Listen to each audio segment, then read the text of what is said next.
In today's video, we're gonna share what secret things do Americans not know about Spain. Because there's a lot of misconceptions and stereotypes out there. So let's jump right into it. Hey there, I'm from a channel.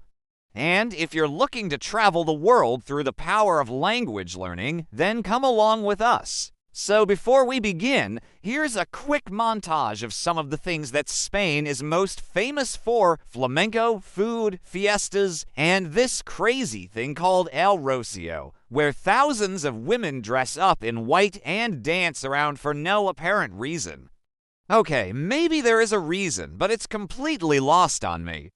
But regardless, let's get into why these things don't actually represent the whole country. The first thing that we're gonna talk about today is Spain's late-night lifestyle. Because one of the biggest shocks when moving to Spain is eating dinner at 9 or even 10 p.m. That's right, life just seems to start later here.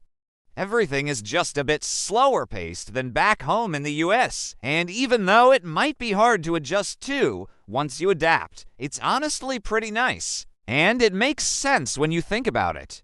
With the hottest part of the day being between 1 p.m. and 4 p.m., it would make sense to take a break from the heat and also take a break from the rest of the world. So you nap, you chill out, you relax, and then you come back and you start your night out around 8 or 9 p.m., which typically will end around midnight or 1 a.m. And it's normal to go out even later on the weekends. But because of this, a lot of Americans have a hard time adjusting to the Spanish lifestyle, and they end up just eating earlier in the day so that they can save room for dinner later on. And this is something that a lot of people do and really think about when moving to another country. They just assume that everybody else operates on the same schedule as them, but that's just not the case. The second thing that a lot of Americans do and realize about Spain is that the siesta isn't really a thing anymore. Sure, you'll see some older people taking a quick nap in the middle of the day, but this is definitely not as widespread as you might think. Especially in larger cities, people just don't really do this anymore. It is much more common for people to go back to their offices after lunch and then finish up their work day and head home around 6 or 7 p.m. Of course, this varies depending on the region, but in general, the traditional siesta isn't really a thing anymore. The third thing that we gonna not talk about today is that Spain is actually a multilingual country. That's right. Although Spanish is the main language and the most widely spoken language, there are other official languages as well, such as Catalan, Basque, Galician, and Valencian. But even if you only speak Spanish, you're gonna be just fine. This is something that a lot of Americans don't realize because in the US it's just assumed that everybody speaks Spanish. But in reality, that's just not the case. The fourth thing that we gonna not talk about today is that Spain has a ton of different festivals that Americans have probably never heard of. Of course, there's the world-famous running of the bulls in Pamplona, but there are so many other ones that are just as exciting. For example, have you ever heard of La Tomatina? This is a festival where people just throw tomatoes at each other, and it's absolutely hilarious.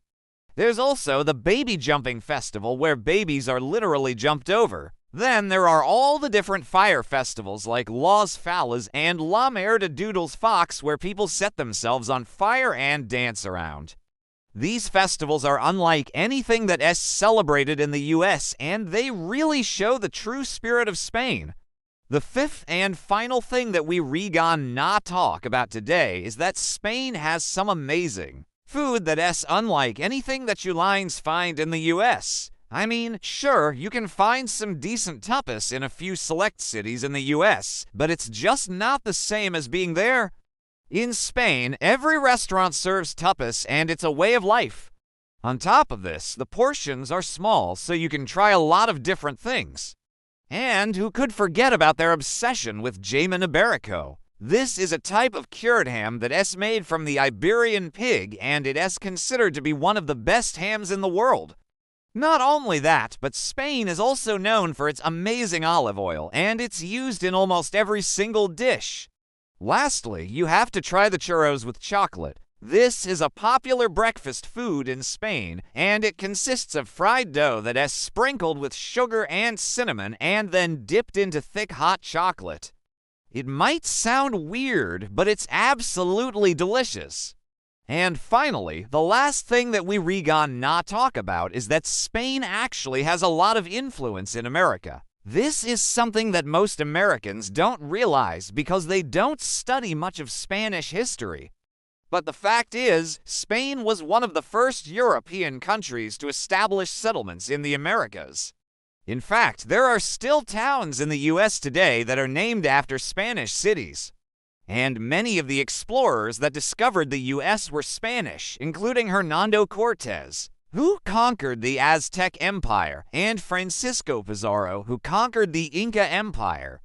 On top of this, there are tons of Spanish words in the English language. In fact, there are so many words that have been borrowed from Spanish that it's hard to keep track of them all.